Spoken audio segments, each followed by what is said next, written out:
भारत में आजकल ठगी के नए नए तरीके निकल रहे हैं। कभी क्रिप्टो स्कैम, कभी पॉन्जी मार्केटिंग, कभी एमएलएम फ्रॉड्स और अब सबसे बड़ा हथियार बना है फॉरेक्स ट्रेडिंग स्कैम। भारत में फॉरेक्स ट्रेडिंग को एफईएमए यानी कि फॉरेन एक्सचेंज मैनेजमेंट एक्ट और आरबीआई रूल्स के तहत पूरी तरह रेगुलेट किया गया है। आरबीआई ने साफ कहा है कि इंडिया में सिर्फ और सिर्फ ऑथराइज्ड डीलर्स और बैंक्स के जरिए ही फॉरेक्स ट्रेड्स हो सकता है। लेकिन इसके बावजूद भी कई फॉरेन ब्रोकर्स अपने आप को बाहर से रजिस्टर्ड बताकर भारतीयों को लूट रहे हैं। और इनमें से एक ऐसा ब्रोकर है वीटी मार्केट्स, जो आरबीआई की अलर्ट लिस्ट में पहले ही शामिल है।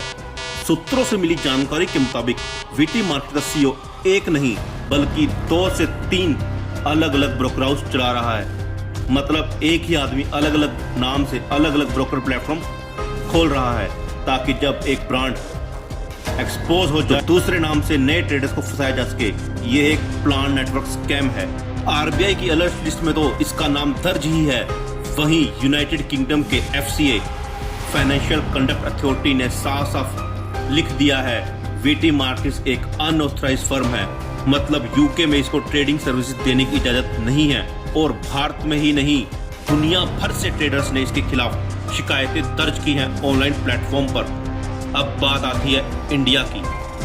दिल्ली, गुजरात, हरियाणा, पंजाब, उड़ीसा और कोलकाता जैसे राज्यों में इसके लोकल प्रमोटर खुलेआम लोगों को फंसा रहे हैं।